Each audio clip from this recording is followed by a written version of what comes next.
A classroom controversy is erupting in Florida over how students will learn about Black history. The State Board of Education has just approved standards for public schools. One rule that teachers must now follow requires middle school students to learn, quote, how slaves developed skills, which in some instances could be applied for their personal benefit.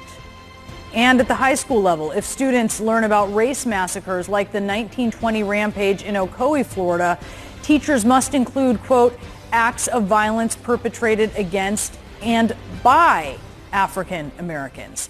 Joining me to discuss is Andrew Spar, president of the Florida Education Association.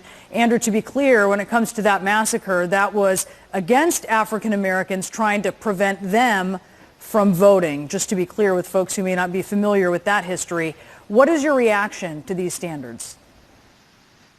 We're very concerned about the standards here in Florida. You know, what teachers want to do is they want to teach kids an accurate, complete, and honest history, both the good and the bad. And what we see happening here right now in Florida is the governor is putting his political agenda ahead of the education of our children, and he's picking and choosing what he believes should be part of the history that is taught in our schools. I mean, you mentioned two examples from middle and high school, but even in elementary school, where we typically talk to kids about explaining and describing and defining, they're being told just to recognize and identify key figures in African American history, not talk about their contributions and how those contributions may have affected their lives and the lives of their families.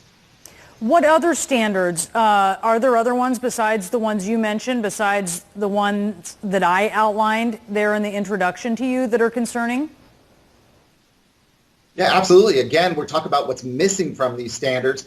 Florida's Articles of Succession, when there was the Civil War, aren't even included in these standards, and talking about the impact that that has on our students or that had on Black people, and particularly slaves. We also see, when we talk about the Supreme Court ruling of Brown versus the Board of Education, again, another key element is missing, which is when the Florida legislature voted to say that the Supreme Court ruling was null and void in the state of Florida. Those are key elements that we need to know, because we learn from our history. And when you leave that out of the teaching to our students, it's problematic. And keep in mind, teachers in Florida are operating under a law passed last year, which was the Stop Woke Act, where they are threatened with their jobs and their teaching certificate if they teach something that the governor decides is part of woke in America or woke in Florida, or part of stuff he does not want taught in our schools. And so because of that, teachers are very hesitant as to how they navigate standards when things like key issues are missing.